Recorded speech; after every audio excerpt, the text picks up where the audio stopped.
In the vast cultivation world, coincidences were often more dangerous than enemies, and the moment Han Li saw the crimson dragon awaken in Tian Qin'er's palm, he realized this encounter might change far more than a single life. If you enjoy my way of explaining and storytelling, don't forget to like and subscribe. It really motivates me to keep creating. Perhaps he truly is as formidable as my instincts first told me, Wenqing murmured, her eyes narrowing slightly in thought. Otherwise, how could he remain so calm and composed while standing before me? If that's the case, then the situation is truly troublesome, the man replied gravely. Killing him will not be easy. Our only real option would be to recruit him with everything we have. But with power as immense as his, if he were to join the Star Palace, how could Yuling possibly control him? Once one of us passes away, he could easily turn against her and seize the entire Star Palace for himself. A faint trace of killing intent seeped into the man's voice as he spoke. So you're saying we still have to eliminate him? Wenqing asked slowly. But what if he proves too powerful for us to kill and manages to escape? We would be creating a terrifying enemy for Yuling. The consequences of that could be catastrophic. Her tone carried a hint of hesitation. Humph! The man snorted coldly. If we don't find a way to get rid of this man, he will sooner or later throw the entire scattered star seas into turmoil. We ourselves have no hope of advancing further on our cultivation paths, but we absolutely cannot allow the Star Palace to fall during our watch. Anyone who cannot be brought to our side must be destroyed. Even if the attempt carries great risk, we have no choice but to try. You do make a fair point, Wenqing admitted with a slight shake of her head. But this matter is far too important to act on rashly. In my opinion, we should think it through carefully before taking any action. Are you really that wary of him? The man asked with a hint of arrogance. If the two of us join forces and activate the divine essence-fused mountain, there's no way he could possibly escape. If we combine our strength with the divine essence-fused mountain, then yes, there is indeed a 70 to 80% chance we could kill him, Wenqing conceded thoughtfully. But that man is extremely cautious. It's unlikely he would willingly come to our sacred mountain. Moreover, the divine essence-fused mountain is unparalleled for defense, but terribly clumsy when it comes to attacking or pursuing enemies. If we truly wish to catch him off guard, we would have to deploy the mountain to envelop the entire Starry Sky Palace at the very instant he teleports back from the outer seas. Only then could we ensure that he cannot escape. Otherwise, if he senses danger and attempts to flee, it would be exceedingly difficult for us to kill him. I'm aware of that, the man replied. I heard you gave him a guest elder badge, correct? That was a clever move. If he uses the badge, we can track his approximate location and estimate when he will return. In that case, arranging an ambush at the Starry Sky Palace wouldn't be impossible. His voice had grown dark and sinister. Wenqing's brows furrowed slightly, yet she did not respond. Instead, she abruptly changed the subject and said something that caught the man completely off guard. Almost all of the past masters of the Star Palace have been couples. Yuling has already reached the early nascent soul stage, yet she still has no Dao companion. Only by practicing the Star Palace's secret dual cultivation technique will she have a high chance of advancing to the late nascent soul stage. Furthermore, as long as even one member of the ruling pair is a late nascent soul cultivator, the Star Palace will remain a dominant force within the scattered star seas. That was precisely how we came to rule it in the first place. Among the nascent soul cultivators of a similar age to Yuling within the Star Palace, there are only 2 or 3 candidates, and she has shown no interest in any of them. That is rather troublesome. Wenqing paused briefly before continuing, her tone thoughtful. What do you think of that Han brat? If he were willing to marry Yuling, why not simply hand the Star Palace over to him? In truth, that would be no different from entrusting it to Yuling herself. And with his astonishing rate of cultivation, there is a strong possibility he may one day reach the deity transformation stage. Under his protection, Yuling might even have the chance to reach that realm as well. Have him become Yuling's Dao companion, the man muttered clearly, considering the idea. It's not a bad plan. However, A man who has reached the late nascent soul stage at such a young age likely already has a Dao companion, perhaps even several concubines. Wenqing merely smiled faintly. And even if that's true, so what? How could any of them possibly compare to Yuling? We would be offering the entire Star Palace as her dowry. Surely he would understand who holds greater importance. In the worst case, he could simply cast aside those concubines or demote them to servants. Such arrangements are hardly uncommon in the cultivation world. The man nodded slowly, then said in a solemn voice, "Very well. We'll proceed as you suggest. But if he refuses, we will have no choice but to join forces and eliminate him."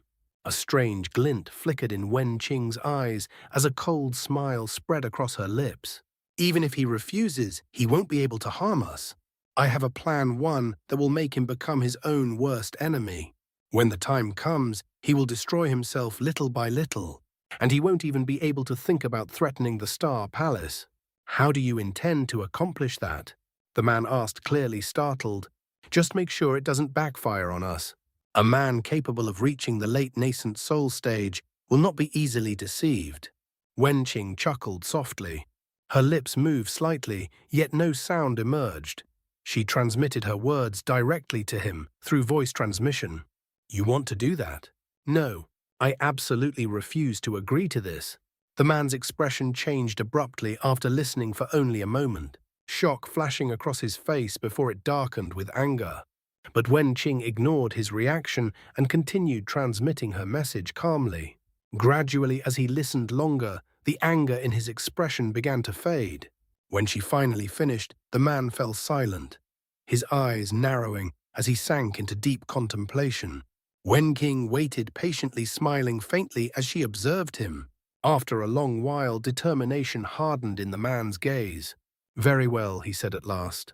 "We'll do as you suggest.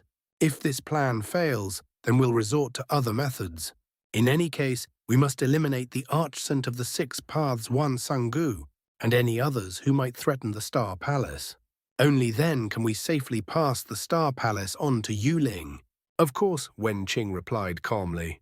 "Both of us still have more than 100 years left to live. That is more than enough time to deal with these matters. There's no need to rush." Heh.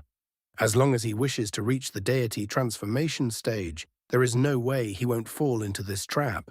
Just as the Heavenly Star sages concluded their discussion within the cave on the sacred mountain, Han Li was seated in a quiet wooden cabin on Silver Shark Island. He held the wrist of a frail young woman in his hand, while a thread of his spiritual power flowed silently through her, body probing every corner of her meridians. This young woman was none other than Wen Siyue's daughter Tian Qin'er.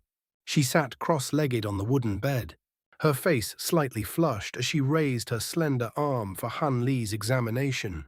Han Li himself sat beside the bed, his expression as calm and unreadable as still water. Nearby, Wen Siyue and the graceful man stood perfectly still, scarcely daring to breathe as they watched anxiously.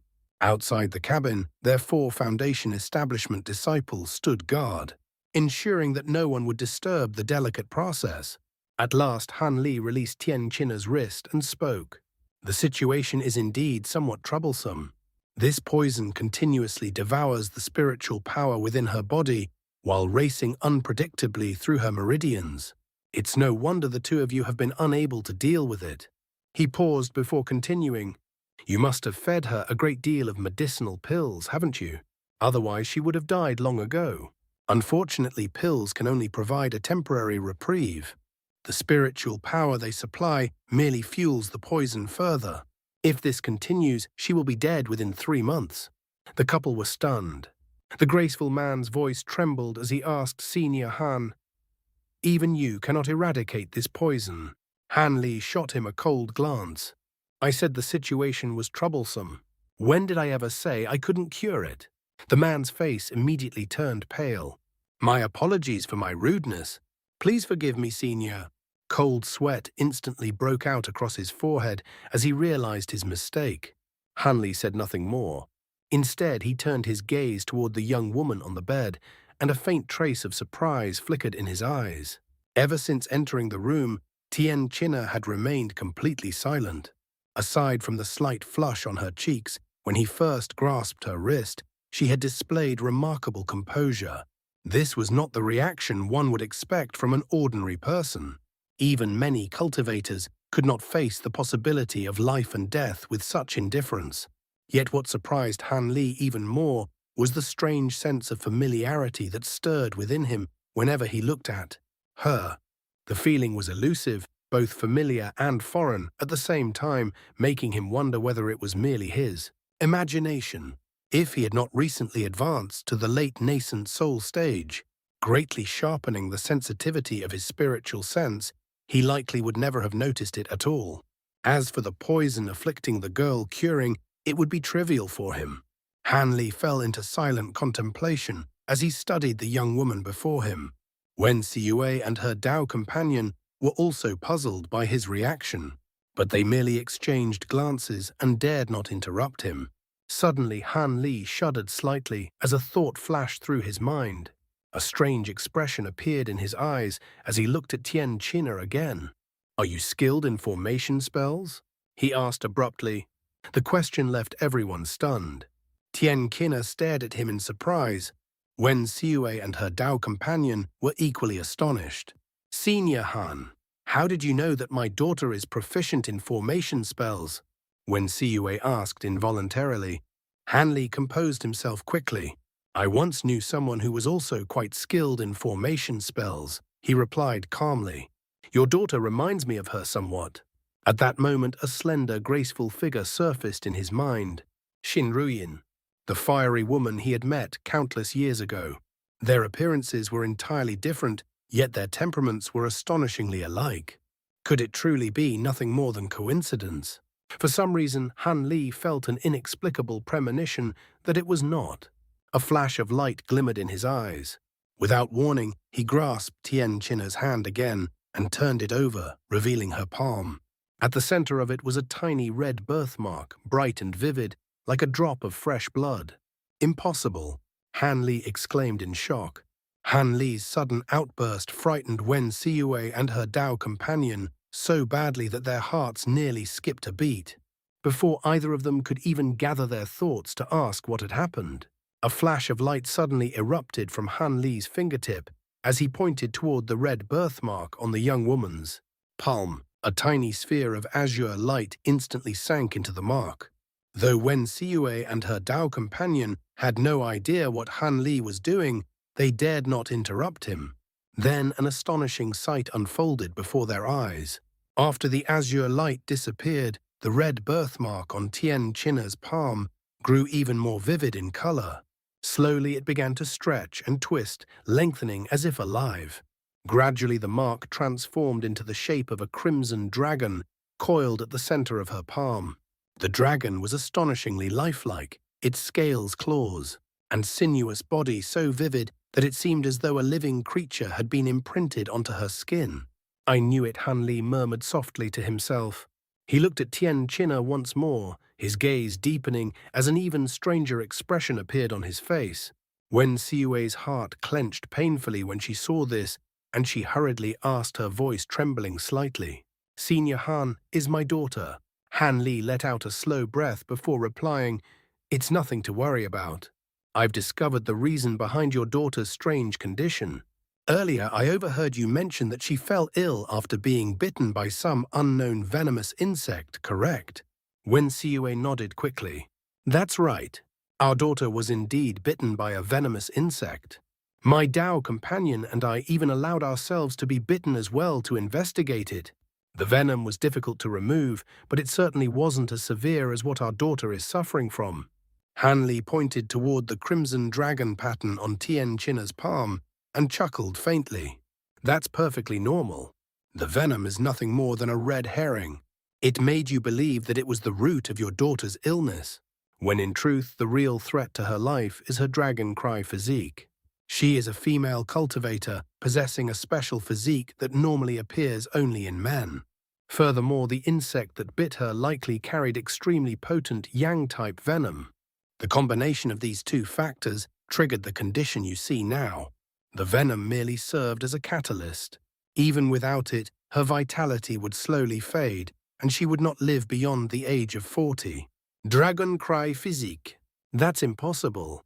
Wen Siyue exclaimed, her face instantly turning deathly pale. After she was born, my Dao companion and I examined her body thoroughly. We never discovered anything abnormal. Han Lai replied calmly. Her dragon cry physique is extremely rare. It is also a recessive physique. Unless an external catalyst triggers it, or it begins to awaken on its own, it is extremely difficult to detect. Those who possess this physique often progress rapidly in cultivation during the early stages. However, as their cultivation improves, the yin and yang energies within their body gradually fall into imbalance. Eventually, they will perish before even reaching the foundation establishment stage. Wen Siyue's face drained of all color. Then, even if the poison is cured, our daughter still won't be able to cultivate, she asked in a panic. Her Dao companion's expression had grown equally grave. We can discuss that later, Han Li said evenly. For now, I'll remove the poison from her body first. The two of you should leave the cabin. I'll call you back once I'm finished. Yes, senior. Naturally, the couple didn't dare to object. They quickly exited the cabin. For the first time, a trace of unease appeared on Qin'er's face as she watched her parents leave. Han Li turned toward her and casually flicked his sleeve. A flash of azure light streaked through the air. Qin'er felt her vision blur for a moment before her body went limp and she collapsed onto the bed. Completely unconscious, Han Li then began examining her carefully once again, as though searching for confirmation of something. After a while, he sighed softly and muttered to himself. The same aura, a woman with the dragon cry physique, and skilled in formation spells. He fell silent for a moment. Is this truly nothing more than coincidence? Or does reincarnation really exist? Han Li clasped his hands together before separating them again. Instantly, over a dozen gleaming silver needles appeared between his fingers, each as thin as a strand of silk. With a flick of his wrist, the needles shot forward like streaks of silver light, piercing precisely into several acupuncture points across Qin'er's body before vanishing from sight. Han Li then began forming a series of hand seals. His fingers moved swiftly, weaving complex patterns through the air. Bursts of light of every color flashed from his fingertips. In an instant, they formed a shimmering five-colored net that descended gently, enveloping Qin'er beneath it. Outside the wooden cabin lay a small courtyard. Wen Siyue and her Dao companion stood there anxiously, their eyes never leaving the cabin door. It was clear that the two of them cherished their only daughter deeply. The four foundation establishment disciples stood quietly off to the sides, not even daring to breathe too loudly. The cabin remained completely silent. That silence only intensified the graceful man's growing anxiety. Yet despite his worry, he didn't dare transmit his voice to Wen Siyue. He knew perfectly well how terrifying the spiritual sense of a late nascent soul cultivator could be. Any voice transmission he sent would almost certainly be detected by Han Li. If he accidentally said something that offended Han Li, the consequences could be disastrous. Just as his anxiety was reaching its limit, Han Li's voice suddenly sounded in his ears. "All right, you may come in now." The graceful man immediately rushed toward the cabin door. As he did so, he glanced at Wen Siyue. Her face was also filled with relief, clearly indicating that she had received the same voice transmission. Without hesitation, the man pushed open the door and stepped inside. Wen Siyue followed closely behind him. Inside the cabin, Han Li was still seated in the same chair. His head was slightly lowered as he examined a fist-sized ball of azure flames hovering above his palm. Within the flames were several wisps of twisted black threads, writhing erratically as if they possessed a strange spiritual vitality. Meanwhile, Qin'er lay quietly on the bed, breathing softly, as though she had merely fallen into a peaceful sleep.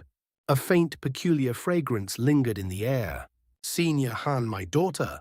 I gave her a dream return pill," Han Li interrupted calmly as he rose to his feet. "You may check on her yourselves." With that, he walked out of the cabin. Wen Siyue's heart finally relaxed. After expressing their deepest gratitude, she and her Dao companion hurried to the bedside to examine their daughter. Meanwhile, Han Li stepped into the courtyard, casually playing with the ball of azure flames in his hand. The four Foundation establishment cultivators were startled by his sudden appearance and hurriedly attempted to bow in, greeting. However, Han Li merely waved his hand casually, signaling them not to bother. He walked to a quiet corner of the courtyard and glanced at the azure flame in his hand. Then he abruptly clasped his hands together. Golden light exploded between his palms, accompanied by the rumbling sound of thunder. The azure sphere flickered only a few times before being incinerated into thin wisps of smoke by the golden lightning. The twisted black threads inside it suffered the same fate, vanishing completely. A revolting, putrid stench immediately filled the air, so foul that it made one want to retch. Han Li frowned slightly and waved his sleeve. A powerful gust of wind swept through the courtyard, instantly dispersing the horrible odor. He then clasped his hands behind his back and looked up at the sky, his eyes narrowing thoughtfully. After some time, he heard approaching footsteps behind him. Han Li turned around. "I've already removed most of the poison from her body," he said calmly. "However, it would be best if you could obtain the demon core of a white yang demon fish and have her consume it raw. Any remaining traces of poison will be expelled as well. Senior, your kindness is beyond repayment." Wen Xiue said, bowing deeply, "In my next life, I will surely serve you as your most loyal servant." "Your next life?" Han Li asked in a strangely thoughtful voice. "Do cultivators truly believe in reincarnation?" I'm not sure what you mean," Senior Wen Xiue replied, clearly puzzled. Han Li waved a hand dismissively. "Forget it. I was merely speaking to myself." He paused before continuing in a stern tone. "I injected some of my profound yin spiritual power into your daughter's body. It temporarily suppresses the backlash from her dragon cry physique, but only temporarily. If she gives up cultivation entirely, then with the help of a few medicinal pills, she can live out a normal lifespan. However, if she continues cultivating and the yang energy within her body grows even slightly stronger, the yin energy I planted will lose its effect. Once that happens, the backlash will return." Wen Xiue's face grew pale. "Is there truly no way to remove the effects of the dragon cry physique?" she asked desperately before dropping to her knees once more. "Please tell me if there is any way at all. I cannot bear the pain of outliving my daughter." This time Han Li did not stop her. Instead, he spoke calmly. "There is a method. However, it will be extremely difficult for you to achieve." Wen Xiue clenched her teeth. "As long as my daughter can cultivate again, I'm willing to do anything, even give up my life." Han Li seemed slightly moved by her maternal devotion. His expression softened as he explained, "This is not something a mere core formation cultivator can accomplish. However, if you had a nascent soul cultivator willing to assist you, it would be possible. The method itself is simple. A nascent soul cultivator would need to periodically inject yin-type energy into your daughter's body. Doing so would counteract the yang energy produced by her dragon cry physique, allowing her to continue cultivating. However, this method requires that a nascent soul cultivator be available to assist whenever needed. Otherwise, your daughter would have to remain constantly by the side of such a cultivator. Additionally, she would need to consume special medicinal pills throughout the process. As her cultivation grows, those pills will become increasingly precious. Once she reaches the foundation establishment stage, you and your Dao companion likely won't even be able to afford them. A nascent soul cultivator who comes and goes at my command." Wen Xiue repeated faintly. Her face turned completely pale. The moment Han Li finished explaining the method, her heart sank into despair.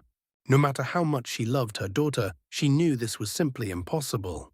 At best, she and her Dao companion might beg a nascent soul cultivator to treat their daughter once or twice out of kindness. But who would ever agree to become little more than a servant to two core formation cultivators? As for the other option, having a nascent soul cultivator constantly remain by their daughter's side, that was even more unrealistic. After all, nascent soul cultivators typically only accepted core formation cultivators as disciples. Of course, if Qin'er were exceptionally beautiful and possessed extraordinary talent, perhaps a nascent soul cultivator might make an exception. But with her current frail appearance and the burden of her cultivation physique, how could they possibly hope to catch the interest of such a powerful figure? With that realization, Wen Xiue felt as though the last glimmer of hope in her heart had been extinguished. She sank into complete despair. Her Dao companion had stepped out of the wooden cabin just in time to hear Han Li's proposed solution, and his face immediately turned pale with despair. However, after taking a deep breath to steady himself, he gathered his courage and walked toward Han Li. Bowing deeply, he spoke with heartfelt sincerity.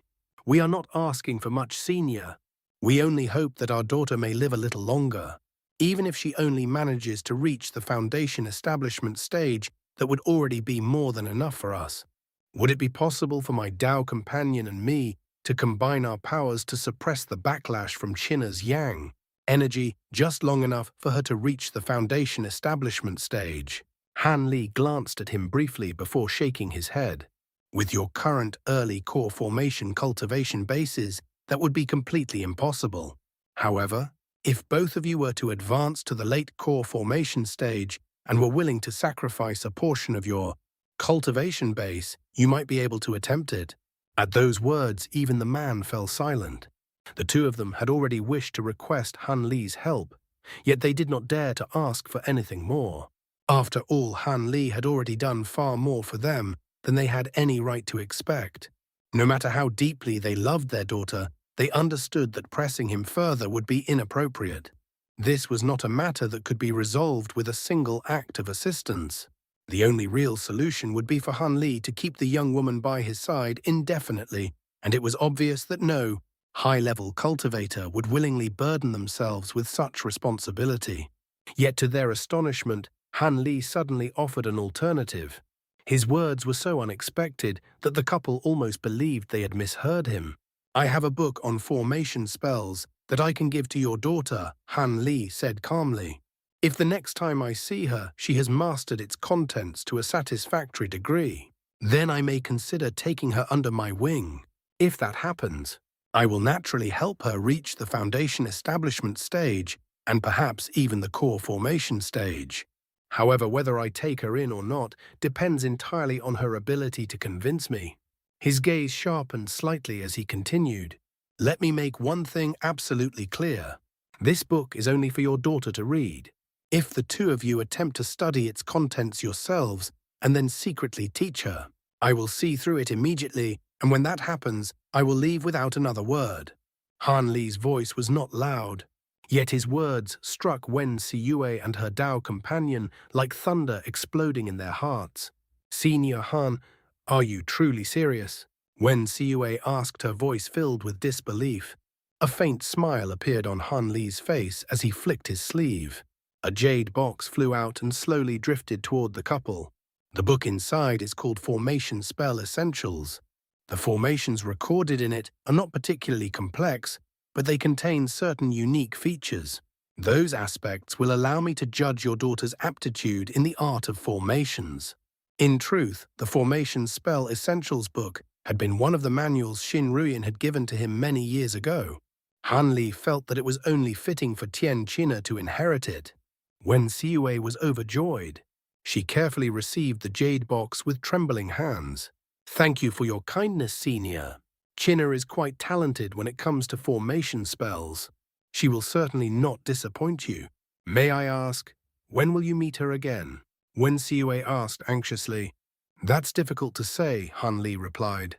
"If things go smoothly, perhaps I will see her again in a year. If not, it may take several years. But remember this well, during this time, she must absolutely not practice any cultivation techniques. If something goes wrong, she may not live long enough to see me again." Han Li then tapped his storage pouch. An azure vial several inches tall appeared in his hand. Inside this vial are purple yin pills. Give her 1 pill each month. For the next few years, she will not require any other medicine. He tossed the vial toward them. This time the graceful man caught it eagerly, his face filled with gratitude as he repeatedly expressed his thanks. "All right, After you obtain the demon core of the white yang demon fish, travel to Stalwart Star Island and wait for me there 1 year from now. As long as you remain on that island, I will be able to find you. I still have important matters to attend to, so I won't stay any longer." The moment he finished speaking, spiritual light flashed around Han Li's body. In the blink of an eye, he transformed into a streak of azure light that shot into the distance, leaving the couple no chance to stop him. The couple were momentarily stunned by his sudden departure, but they quickly bowed deeply in the direction he had vanished. The azure streak soon disappeared beyond the horizon. Only then did they straighten up. They exchanged glances, and both saw the same overwhelming joy reflected in each other's eyes. Without Han Li's help, even if the poison had been removed from their daughter's body, she would most likely have died before long. Furthermore, Han Li had once assisted Wen Siyue in her own cultivation in the past. The couple felt immeasurably grateful toward him. After returning to the cabin, they immediately began discussing how they would obtain the white yang demon fish's demon core and how Qin'er should begin studying the formation spell manual. By this time, Han Li had already left Silver Shark Island. He abruptly changed direction and flew deeper into the vast ocean. A thoughtful expression rested on his face as he streaked through the sky. Giving Qin'er that opportunity had been a spur-of-the-moment decision. The main reason he wished to meet her again was to determine her true origin. After all, the combination of the dragon cry physique appearing in a female body and the familiar temperament she displayed made it difficult for him to believe that everything was merely coincidence. If her aptitude for formation spells proved exceptional, allowing her to easily grasp the essence of formation spell essentials, then there was a strong possibility that she was the reincarnation of Xin Ruyin, or possessed some other, mysterious origin. Reincarnation was not entirely unheard of within the cultivation world. There had been rare cases where individuals were reborn while retaining fragments of their previous personality or memories. However, such events were extremely rare. Moreover, none had ever been proven with concrete evidence. They were merely rumors that sounded plausible enough to circulate widely. Because of those rumors, stories about the underworld had also spread throughout the cultivation world. Some believed the underworld was an independent realm. Others speculated that it was simply a mysterious location hidden somewhere within the human world. Of course, there were also those who insisted that the underworld did not exist at all, that it was merely a myth born from imagination. Han Li had always remained undecided on the matter. To him, there was no reliable way to verify either claim. Thinking about it too much would only waste time. Yet Qi Yunxiao and Xin Ruyin had once been his close friends. In particular, he had always admired Xin Ruyin's fiery personality. Now that he had become a powerful cultivator, if Tian Qin'er truly turned out to be Xin Ruyin's reincarnation, he would not mind taking her under his protection. After all, Xin Ruyin had only reached the foundation establishment stage during her lifetime. Yet she had already assisted Qi Yunxiao in refining low-grade formation tools. If she had lived longer, possessed more formation manuals, and gained greater experience of the world, her achievements in the art of formations would likely have been extraordinary. Han Li's primary goal was to reach the deity transformation stage. Naturally, he had little time to devote to studying formation spells himself. But if he could take in a disciple with exceptional aptitude in formations and cultivate her into a master of the craft, she would undoubtedly prove to be of great assistance to him in the future. After pondering these matters for quite some time, Han Li let out a faint sigh and pushed those thoughts aside. With a flip of his hand, a white jade slip appeared. He scanned it with his spiritual sense. Immediately, a massive sea chart formed within his mind. This map had been given to him by the Star Palace cultivator who guarded the teleportation formations. Before coming here, he had already verified the location of the island that housed the high-grade Spirit Stone mine. The island had once been nameless, but it was now called Green Spirit Island. The reason was simple. Most of the spirit stones discovered there were wood attribute stones. According to the sea chart, Green Spirit Island lay extremely far north of Silver Shark Island. Even a core formation cultivator would need several months of uninterrupted flight to reach it. It was nearly the furthest point that ordinary cultivators could travel, which was why the Spirit Stone mine there had only been discovered recently. The island itself was said to be enormous. Originally, it had been inhabited only by demon beasts. Now, however, the mines scattered across the island were jointly divided between the Starfall Coalition, the Star Palace, and the demon beasts of the sea. As vast quantities of high-grade spirit stones were excavated, the nearby islands also began to prosper. Gradually, itinerant cultivators and small factions gathered in the area. They built small towns and marketplaces where travelers could rest on their way to Green Spirit Island. What had once been an empty stretch of ocean slowly transformed into a new hub of human cultivation activity. It was even rumored that both the Star Palace and the Starfall Coalition were planning to establish teleportation formations nearby. Hanlai reviewed all the information about Green Spirit Island once more. After confirming that nothing had been overlooked, he put away the jade slip and increased his flying speed. By his calculations, it would take roughly 3 months to reach Green Spirit Island at his current pace. The scenery above the ocean was monotonous. Endless stretches of blue water extended in every direction, with nothing to break the horizon. Hanley continued onward. More than a month passed in the blink of an eye. Along the way, he occasionally landed on islands to restore his magic power. The journey remained smooth and uneventful. From time to time, he passed by other cultivators. However, he simply flew past them without sparing them a glance. Most of them were only at the foundation establishment or core formation stages. After witnessing the terrifying speed of Han Li's flight, they wisely kept their distance. They knew instinctively that he was someone they could not afford to offend. At one point, an unidentified 6th-grade demon beast suddenly burst from the ocean, attempting to devour him. But with a single stroke of his sword, Hanley cleaved the creature cleanly in half and casually retrieved its demon core. He had only bothered to kill it because it was a relatively high-grade demon beast. Otherwise, he wouldn't even have been inclined to swing his sword. One day, Han Li encountered another small island composed entirely of jagged black rocks. Aside from sparse patches of seaweed, there was nothing living on it.